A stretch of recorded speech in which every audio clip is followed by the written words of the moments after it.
आपने बोला है कि मैनिफेस्टो जब आने वाला है तो बड़ा धमाका होगा, उदयपुर के लिए क्या विशेष है? देखिए, कई चीजें उसमें उदयपुर के लिए है, पर अगर मैं अभी आपको बोल दूंगा तो हमारे जो सीनियर लीडर्स हैं, क्योंकि क्या पता हमारे राष्ट्रीय अध्यक्ष उस घोषणा पत्र को आपके सामने रखे, हमारे जो प्रदेश अध्यक्ष गोविंद सिंह डोटासरा जी उसके बारे में आपसे बात करें, हमारे मुख्यमंत्री अशोक गहलोत साहब उसके बारे में आपसे बात करें, मैनिफेस्टो कमेटी के चेयरमैन डॉक्टर सीपी जोशी साहब उसके बारे में आपसे बात करें। पर आपने सवाल पूछा है तो कुछ ना कुछ एक हिंट तो मैं आपको दूंगा।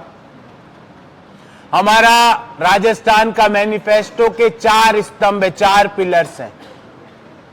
पहला पिलर है युवा और रोजगार, और उसमें कंक्रीट प्लान होगा युवा और रोजगार का। दूसरा पिलर है खेती और किसानी, एग्रीकल्चर एंड फार्मर्स। एग्रीकल्चर और फार्मर्स के कंक्रीट प्लान होंगे, क्या चीजें होगी वो मैं आपको कंक्रीट पॉलिसीज अभी नहीं बता सकता, क्योंकि वो जन घोषणा पत्र राजस्थान का अभी तक आउट नहीं हुआ है। तीसरा पिलर होगा महिलाओं का सशक्तिकरण, और उसमें से एक घोषणा आदरणीय मुख्यमंत्री जी ने अपने गारंटी में कर दी है, वो है गृह लक्ष्मी योजना। वैसी कई योजनाएं उसके अंदर है, जैसे गृह लक्ष्मी योजना के तहत परिवार की हर महिला मुखिया को 10,000 रुपया देने की गारंटी है। वैसी कई महिलाओं को सशक्त करने की योजनाएं हमारे मैनिफेस्टो में होगी। और चौथा जो हमारा पिलर है वो बिजनेस एंड बिजनेस एनवायरनमेंट, कि किस तरह हम राजस्थान में बिजनेस को बढ़ावा दें, भले ही वो इंडस्ट्री को बढ़ावा दे, भले ही वो टूरिज्म इंडस्ट्री हो। एक हिंट आपको देता हूं, आपको ये जान के और बड़ी रोचक उसमें होगा कि उदयपुर के टूरिज्म इंडस्ट्री के बारे में मैंने उसमें कंक्रीट पैराग्राफ लिखवाया, बस इससे ज्यादा कुछ नहीं आपको बोल सकता। एक मिनट मैम,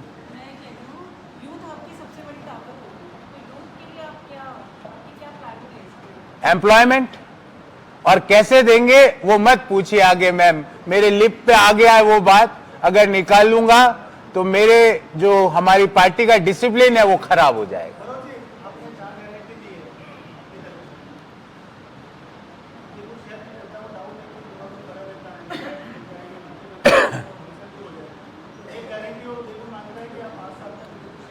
उदयपुर शहर के लोगों को इस बात में कोई संदेह ही नहीं है, क्योंकि पिछले 8 महीने से घर घर मोहल्ले मोहल्ले गली गली जाकर प्रोफेसर गौरव वल्लभ भी सुन रहा था। कोई भारतीय जनता पार्टी, ये जो बातें मैं आपको गारंटी दे रहा हूं, ये कोई मैंने नहीं बनाई, ये लोगों से मिला तो पता चला ना।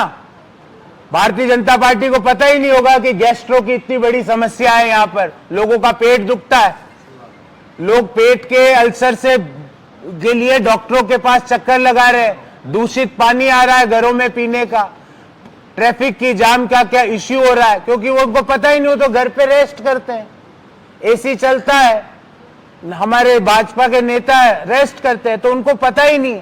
तो ये गारंटी की उनको जरूरत ही नहीं है। पर आपने पूछा है तो मैं एक लाइन में उत्तर दूंगा, 1 साल नहीं, 2 साल नहीं, 10 साल नहीं, मरते दम तक उदयपुर में प्रोफेसर गौरव वल्लभ रहेगा, ये गारंटी आपको मैं दे रहा हूं।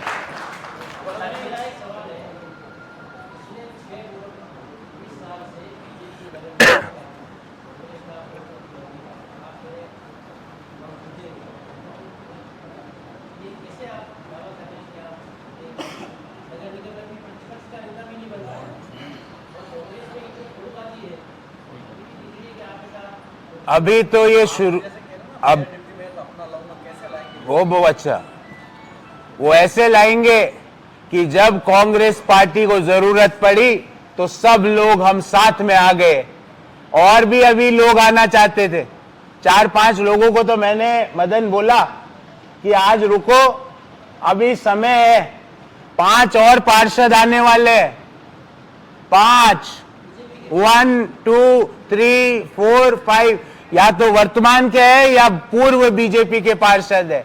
आज मैंने कहा कि आज एक साथ, क्योंकि हमारे लिए खलील साहब आज इंपॉर्टेंट है, मदन भाई, गुणवंती जोशी, साचोरा साहब आज इंपॉर्टेंट है।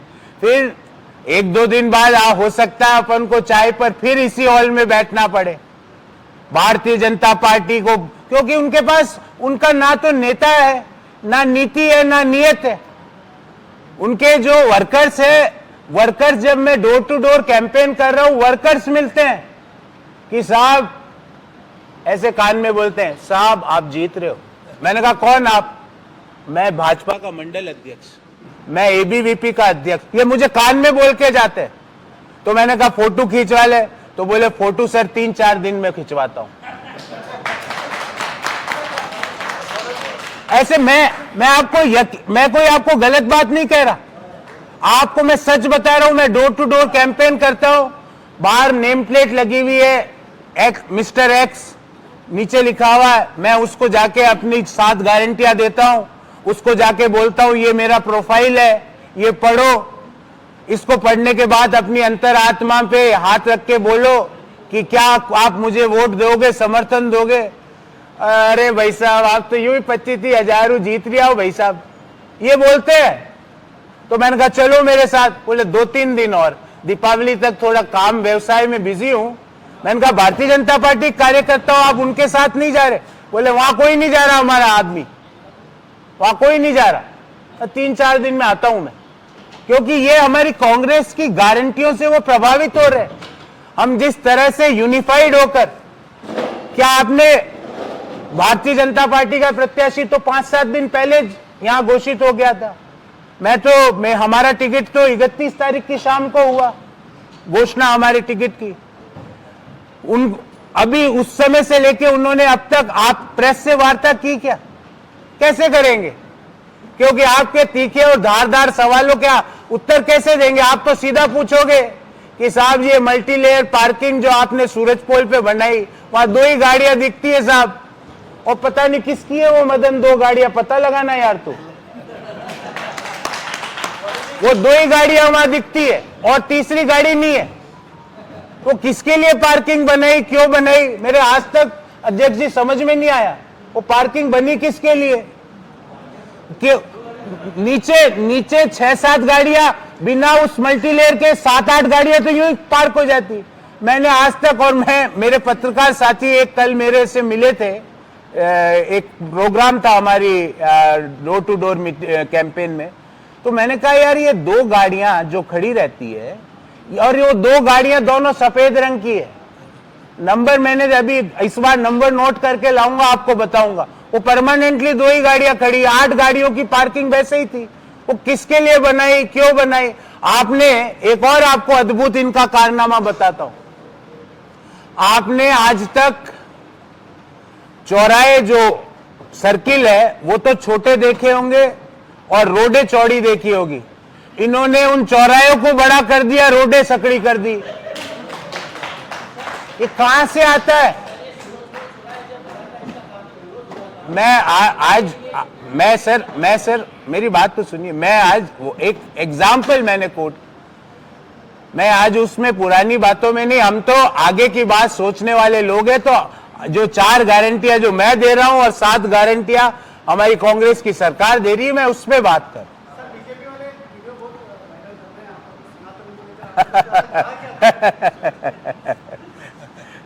देखिए कल हमने उसका जवाब दे दिया, बार बार क्या जवाब दें? हमने ये जवाब दिया और आपको उस जवाब को आपको मिले तो पूछना। और ये मैं नहीं पूछ रहा, आप सोचो गौरव जी, आप बड़े कठोर सवाल पूछ लेते हो हमारे भारतीय जनता पार्टी के प्रत्याशी से। ये मैं नहीं पूछ रहा, उनके ही वरिष्ठतम नेता ने कहा है। और 1 महीना पहले नहीं, 1 साल पहले नहीं, 1 सप्ताह पहले, कि हमारे जो भारतीय जनता पार्टी का जो उदयपुर शहर के प्रत्याशी हो वो कभी जगदीश मंदिर नहीं जाते। चलो साहब जगदीश मंदिर नहीं जाते होंगे, महाकाल जी जाते होंगे। बोले महाकाल जी भी नहीं जाते साहब, महाकाल जी नहीं जाते। चलो साहब नीमच माता, अंबा माता, कालका माता जाते होंगे, चल के वहां भी नहीं जाते बोले वो। चलो साहब वहां नहीं जाते तो मेवाड़ के एक ही नाथ एकलिंग नाथ जी में तो जाते होंगे, वहां भी नहीं जाते। चलो साहब वहां भी नहीं जाते तो भगवान श्री महावीर जी के मंदिर तो जाते होंगे, बोले वहां भी नहीं जाते। और सवाल करते सनातन के। अब बताओ आप, मतलब एक हमारे हिंदी में कहावत है, खुद गुरुजी बैंगन खाए दूजन को दे उपदेश। हमसे सनातनी का सवाल पूछ रहे हैं, हमसे। अरे यह मंच पे जो इतने लोग बैठे हुए हैं ना, जितने लोग, उसमें हर व्यक्ति इतना सक्षम है कि भारतीय जनता पार्टी के शीर्ष नेता को सनातन धर्म पे के ऊपर उपदेश दे सकता है, क्योंकि हम तो उन सनातनी परंपराओं का जीवन भर निर्वहन करते आए। जो व्यक्ति सुबह की पूजा सायकालीन पूजा करता हो, वो सनातन के बारे में उनसे पूछा जाएगा, मुझसे पूछा जाएगा। सनातन है सर्वधर्म संभाव, सनातन है वसुदेव कुटुंबकम, सनातन यह है कि दूसरे धर्मों में जो अच्छी चीजें हैं उसको ग्रहण करो, सनातन यह है कि दूसरे धर्मों को नीचे दिखाने का प्रयास मत करो, सनातन यह है कि मेरा और प्रभु का जो रिलेशनशिप है, भगवान श्री राम, जगदीश भगवान, अंबा माता का और गौरव वल्लभ का जो रिश्ता है, वो यहां प्रेस कॉन्फ्रेंस में बखान मत करो। हमारा रिश्ता है ईश्वर से। आज भी जब नेगेटिविटी आती है, घबराहट होती है, तो रात को 9 बजती है या 10 बजती है, 11 बजती है। कल तो रात को 12 बजे जगदीश मंदिर जी के पट बंद हो गए थे, पर मेरे को थोड़ा सा यूं ही लगा, बेचैनी सी, तो मैं वहां उन सीढ़ियों पे 10 मिनट बैठा, बेचैनी खत्म हो गई। ये सनातनी परंपरा है। जिन ईश्वर के मंदिर की सीढ़ियों में इतनी ताकत है कि आप भी रात को 3 बजे भी वहां 5 मिनट उन सीढ़ियों पे बैठ जाना, आपके दिमाग से सारी नकारात्मकता, आपके दिमाग से सारा जो घबराहट है वो निकल जाएगी। हम तो उन परंपराओं का निर्माण करते हैं। मुझसे सनातनी पूछेंगे। हिंदुस्तान में, दिल्ली में भारतीय जनता पार्टी के नेता है ना, भाजपा के बड़े बड़े नेता, वो भी मुझसे धर्म के बारे में बहस करने से घबराते हैं। मैं यहां के भाजपा के प्रत्याशी को कहूंगा कि एडिटेड और मॉर्फ वीडियो बनाने से प्रोफेसर गौरव वल्लभ के सनातन पे सवाल नहीं लगेगा। बड़े बड़े उनके प्रवक्ता भागते हैं, रामचरितमानस की चौपाई आती नहीं और सनातन की बातें करते हैं। जी, आपका एक वीडियो बहुत चल रहा है, तुम तो ठहरे परदेश के साथ क्या निभाओगे, पहली गाड़ी से उसका उत्तर मैंने दे दिया, बार बार भाई को मैंने दे दिया, क्योंकि वो वीडियो, मैं एक मिनट, मैं अपने विकास की बात करता हूं, विजन की बात करता हूं, उनके पास उसका जवाब है नहीं। और मेरे भाई को मैंने 11 डैश, क्योंकि हमारे यहां 12 नहीं बोला जाता, 11 डैश भी गारंटी आपको दे दी है। 1 साल नहीं, 1 महीने नहीं, 10 साल नहीं, 25 साल नहीं। अब मेरी आयु कितनी है वो तो मुझे पता नहीं है, मुझे नहीं पता, पर मरते दम तक उदयपुर शहर की सेवा में रहूंगा, ये मेरा आपसे वादा है। एक सवाल साथी का,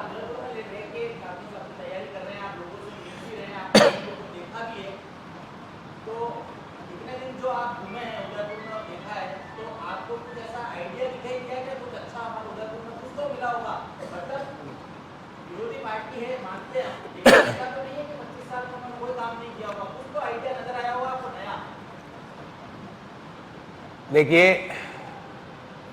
एक पिता के एक पुत्र था।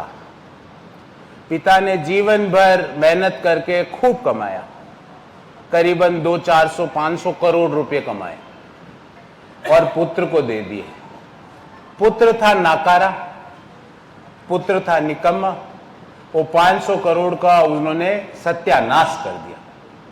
वही हालत उदयपुर शहर में भारतीय जनता पार्टी ने शहर के इंफ्रास्ट्रक्चर की, शहर के क्वालिटी ऑफ लाइफ की नेचर ने, ईश्वर ने, एकलिंग नाथ जी ने हमें इतनी सुंदरता दी, इतना हमें बख्शा, इतना हमें खनिज संपदा दी कि हम 1000 साल तक वैभव ऐश्वर्य से रह सकते थे। हमारे युवाओं को रोजगार के लिए दर बदर भटकना नहीं पड़ता, हमारे महिलाओं को आराम की जिंदगी मिलती। पर गलत नीतियों के कारण आज ये हालत हो गई है कि जगदीश चौक घंटाघर में अगर किसी महिला को पेट दुखे या सिर भी दुखे तो वहां पर एम्बुलेंस नहीं जा सकती, उसको स्कूटी के पीछे बैठकर अस्पताल पहुंचना पड़ता है। तो कुछ तो अच्छा यहां के महाराणाओं ने और सुखाड़िया साहब ने अच्छे काम खूब किए। आपने कहा ना कुछ तो अच्छा, कई चीजें अच्छी है, पर इन्होंने क्या किया? अगर जोनल रेलवे ट्रेनिंग इंस्टीट्यूट आया, सुखाड़िया साहब लाए। अगर पूरे प्रदेश में पहला कृषि विश्वविद्यालय बना, सुखाड़िया साहब ने बनाया। अगर इंफ्रास्ट्रक्चर बना, सुखाड़िया साहब ने करा। अगर पेयजल की समस्या का परमानेंट बड़े पैमाने पर हल किया, सुखाड़िया साहब ने किया। तो अच्छी चीजें हैं, अच्छी चीजें तो अद्भुत है। और ऐसी ऐसी चीजें हैं कि मैं तो अभी धनतेरस में लक्ष्मी मंदिर जाके अपने लिए, सबसे पहले अपने लिए धन ऐश्वर्य मांगूंगा और फिर सब आपके लिए मांगूंगा। इससे अच्छी चीज क्या है कि दुनिया में, देश में नहीं दुनिया में एकमात्र माता लक्ष्मी का मंदिर है, एकमात्र। और दुनिया में कहीं भी, पूरे विश्व में कहीं भी लक्ष्मी मां का मंदिर नहीं है। उसको हम डिवोशनल टूरिज्म स्पॉट नहीं एस्टेब्लिश कर पाए। जगदीश चौक पे हम टूरिस्ट सुविधा केंद्र का एक टेंट नहीं लगवा पाए। टूरिस्ट आते हैं, गली का पता लगता नहीं है, इस गली में जाते हैं, उस गली से निकलते, परेशान होके बोलते अरे यार बाहर चलो। तो अच्छी चीजें तो यहां पे खूब है। एक तो ईश्वर ने बख्शी, यहां के महाराणाओं ने, हमारे महाराणाओं ने जो प्लानिंग करी। और एक प्लानिंग जरूर बताऊंगा जिसके बारे में रिसर्च होनी चाहिए, और मैं तो अब रिसर्च से थोड़ा दूर हो गया, बाकी मैं खुद करता, कि दुनिया में वाटर कंजर्वेशन का पहला प्रोजेक्ट उदयपुर के महाराणाओं ने लाए कि एक झील भर जाए तो वो पानी ऑटोमेटिकली दूसरे झील में चले जाए, दूसरी झील भर जाए तो ऑटोमेटिकली वो पानी तीसरी झील में चले जाए। इससे अद्भुत वाटर कंजर्वेशन का आर्किटेक्चर आज से 500, 700, 1000 साल पहले पूरी दुनिया में कोई सोच ही नहीं सकता। ये अच्छी चीज है। जगदीश मंदिर जिसमें जाते ही सारे दुख, सारी प्रॉब्लम्स हल हो जाती है, वो अच्छी चीज है। और कचौरी और पोहे भी अच्छी चीज है।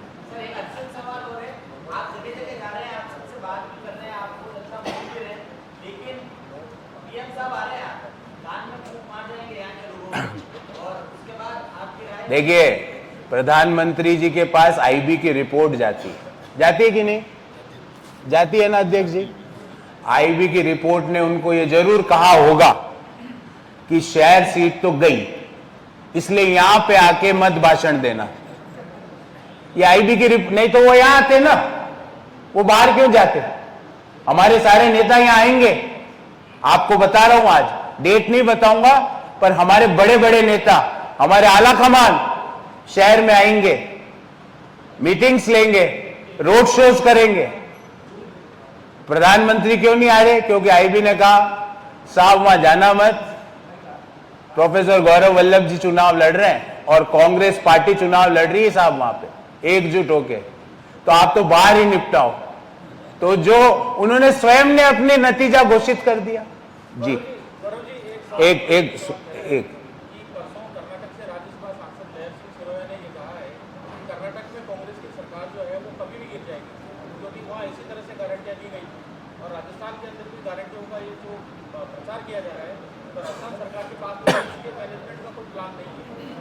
अब आप ये बताइए, लहर सिंह जी मेरे अच्छे मित्र भी है, वो मेरे से पूछते तो मैं कभी डिबेट पे उनको ही लिया हो, प्रत्याशी नहीं आ रहा तो उनको ही लिया हो, अगर उपस्थित हो तो मैं तो उनसे ही कर लेता हूँ।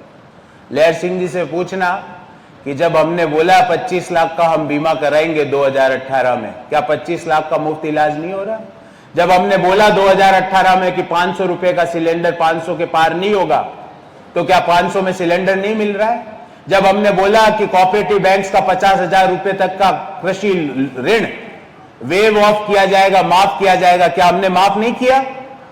उनसे यह भी पूछना आप जाके कि हमने बोला था कि ओल्ड पेंशन स्कीम लागू करेंगे, हमने करके दिखाई है। कांग्रेस में परंपरा नहीं है कि साहब 15 लाख दे देंगे चुनाव के नतीजों के बाद। अरे वो तो यूं ही बोल दिया यार, छोड़ो, ऐसी परंपरा नहीं है। ना तो हमारे वर्कर्स को ये अच्छा लगता है, ना हमारे नेताओं को ये अच्छा लगता है, ना हमारे सीनियर लीडर्स जो दिल्ली में बैठे हैं। मुझे याद है राहुल गांधी जी का एक वक्तव्य, मैं जब उनसे मैनिफेस्टो के बारे में डिस्कस करने गया, उन्होंने एक ही लाइन बोली मुझे, बाकी सब ठीक है पर रिसोर्स है कि नहीं ये देख लेना। अगर रिसोर्स के बिना कोई घोषणा लागू की तो मैं उसको एक्सेप्ट नहीं करूंगा। आपका बजट है तो घोषणा चालू करो, ऐसे मत बोलो 15 लाख रुपए आने वाले हैं, 2 करोड़ नौकरियां प्रतिवर्ष लगने वाली है, ऐसे मत बोलो। ये हमको स्पेशल हिदायत दी है मल्लिकार्जुन खड़गे साहब ने, राहुल गांधी जी ने, प्रियंका गांधी जी ने, केसी वेणुगोपाल जी ने, कि कोरी घोषणाएं हमारी परंपरा नहीं है। अब लहर सिंह जी कर्नाटक से आते हैं तो उनसे ये पूछो कि हमने फ्री महिलाओं के फ्री बस का ट्रेवल का अरेंजमेंट किया था, हमारी गारंटी थी, वो क्या लागू नहीं हुई लहर सिंह जी? मैं खुद गया था वहां पे। अन्नपूर्णा योजना के तहत हर कर्नाटक वासी को और 7 करोड़ कन्नडिगास को 5 किलो राशन देने की गारंटी थी, क्या वो लागू नहीं हुई लहर सिंह जी? भाग्य लक्ष्मी योजना के तहत, और ये कर्नाटक की योजनाएं बता रहा हूं आपको क्योंकि उस चुनाव में मैं बड़े सक्रियता से वहां पे मीडिया, सोशल मीडिया और कैंपेन का काम संभाल रहा था। तो 20,000 रुपए प्रति महिला को देने की घोषणा की थी, क्या वो लागू नहीं हुई लहर सिंह जी? तो इसलिए मैं कहता हूं झूठ बोलो तो सोच समझ के बोलो, क्योंकि प्रोफेसर गौरव वल्लभ जवाब देगा और फैक्ट्स के साथ देगा। ये झूठ बोल के रवाना हो गए, बैंगलोर की फ्लाइट पकड़ ली, बचोगे नहीं। बैंगलोर तक आप आज उनको फोन करके बैंगलोर चले गए होंगे, वो आए होंगे, 1-2 दिन आते हैं वो घूमने। जब भी बैंगलोर में मॉइस्चर बढ़ता है, ह्यूमिडिटी बढ़ती है, उदयपुर आते हैं, तो फोन करके पूछना कि साहब ये जवाब दिया, और ये भी उनकी खबर चल, अगर फोन नहीं उठाए, नहीं जवाब दे तो लिखना कि लहर सिंह जी से पूछा गया और उन्होंने जवाब नहीं दिया, पूर्ण विराम, ये लिखना आप। कह रहे हैं सर कि मैं बहस करने के लिए तैयार हूं, विपक्ष वाले कह रहे हैं कि हम इस्लाह के मुद्दों पे प्रत्याशी तो छोड़ो, दूसरे हमारे कार्यकर्ता आपसे बहस करते हैं। अरे भाई, प्रत्याशी से करेगा यार, ये आप कौन सी? मैं कह रहा हूं प्रधानमंत्री से मैं बहस करूंगा, ला सकते हो क्या? मैं कह रहा हूं आपको पंडित साहब, अरे भाई पंडित साहब, मैं कह रहा हूं नरेंद्र मोदी जी को लाइए, मैं बहस करता हूं। तो नरेंद्र मोदी जी कहेंगे कि मैं बहस, मेरी बात सुनिए, नरेंद्र मोदी सर एक बात, नरेंद्र मोदी जी कहेंगे कि भाई प्रधानमंत्री पद पे मैं हूं, अगर कांग्रेस किसी को प्रधानमंत्री पद के लिए घोषित करती है मैं उससे करूंगा। तो मैं कार्य, अच्छा कौन सा कार्यकर्ता है हमारा? कार्यकर्ता नाम बताओ, अभी चाहे भेज देता हूं। कहां जाना है? कितने कार्यकर्ताओं को भेजूं? कितने नेताओं को भेजूं? मदन जी जरा जाना तो यार, ये बहस बहुत करना चाह रहे हैं। शंकर थोड़ा बहस करना चाहते हैं, वो एक बार बहस करवाओ। ये तो मदन जी तो खुद ही सर मंच पे थोड़े दिन पहले ये कह रहे थे। ये बात हो गई थोड़े दिन की। आप हमने क्या कहा? आपकी आदत है इतिहास में जाने की, हमारी आदत है लोगों के जीवन में सकारात्मक बदलाव कैसे लाया जाए। तो अशोक गहलोत जी ने हमें एक ही चीज सिखाई है, आगे बढ़ो और विकास की बात करो। मदन जी आज आगे बढ़कर विकास की बात करने के लिए मंच पर बैठे। बहुत बहुत धन्यवाद। आप सर, आपको बार-बार झारखंड का बताया जा रहा है, आपके साथ जितने भी लोग बैठे हैं, मेवाड़ी बोलने में सक्षम है, आप जनता से कितना कनेक्ट कर पाए हैं और अभी तक कितना किया है? अब आपने, मैं कई बोलन बताऊं, अब झारखंड में मैं मान लो अच्छा पढ़ लिख गया और मेरी जमशेदपुर में नौकरी लग गई, तो मैं क्या कहूं? नहीं पढ़ूं, मैं तो साहब यहीं बैठूंगा, पढ़ूंगा नहीं और नौकरी नहीं करूंगा। उदयपुर शहर के कितने लोग देश के, और देश ही नहीं दुनिया में, कल मुझे एक व्यक्ति मिले जो वर्ल्ड बैंक में काम करते हैं, तो क्या उनको क्या बोलूं? वहां मत जाओ, आप भटियानी चोटा में बैठो। एक मिनट सुनिए ना, मेरी बात तो सुनिए आप। तो मैं उनको ये बोलूं कि आप यहां मत जाओ, यहीं बैठो। मेरा जन्म यहां हुआ, अगर जरूरत पड़े तो पासपोर्ट ले लेना मेरे से, उसमें प्लेस ऑफ बर्थ लिखी हुई है ना, तो पासपोर्ट आप ले लेना, अभी मांग लेना। मेरा जन्म यहां हुआ, मेरा विवाह यहां हुआ। मदन, एक पुरुष के लिए उसकी अर्धांगिनी सबसे करीब होती है कि नहीं? होती है कि नहीं? तो मेरी पत्नी यहां से, खलील साहब मेरी पत्नी यहां से, मेरे एक ही बहन है, उसकी शादी में यहां पे हुई है, एक ही बहन है और कोई मेरे भाई बहन नहीं है, उसकी शादी यहां हुई। मेरी बेटी, उसका जन्म यहां हुआ है। मेरी पत्नी की स्कूलिंग से लेके इंजीनियरिंग सीटीआई से हुई है। और मेरी बेटी हमेशा मुझसे हमेशा एक कंप्लेन करती है कि मेरे पासपोर्ट में प्लेस ऑफ बर्थ कलड़वास क्यों लिखा हुआ है। मैंने कहा भाई तेरा जन्म गीतांजलि अस्पताल में हुआ और गीतांजलि अस्पताल में जन्म लेने के बाद उदयपुर नहीं कलड़वास लिखते हैं, तो अब आप कहोगे साहब ये बच्ची तो उदयपुर की नहीं, ये तो कलड़वास भेजो इसको। कि कैसी बचकानी बातें, इन बातों में दम नहीं है। विकास की बात करो, युवाओं के रोजगार की बात करो, लोगों के जीवन की में क्वालिटी इंप्रूव करने की बात करो, जगदीश चौक में स्वच्छ पेयजल पहुंचाने की बात करो, ट्रैफिक मैनेजमेंट की बात करो, छोटे दुकानदारों का व्यापार कैसे बढ़े इसकी बात करो, उदयपुर में टूरिस्ट फुटफॉल कैसे बढ़े इसकी बात करो, नए मिनरल्स और माइंस की उपलब्धता कैसे हो, उनकी खोज कैसे हो इसकी बात करो। लोग इसमें ज्यादा इंटरेस्टेड है। बहुत बहुत धन्यवाद। जय हिंद।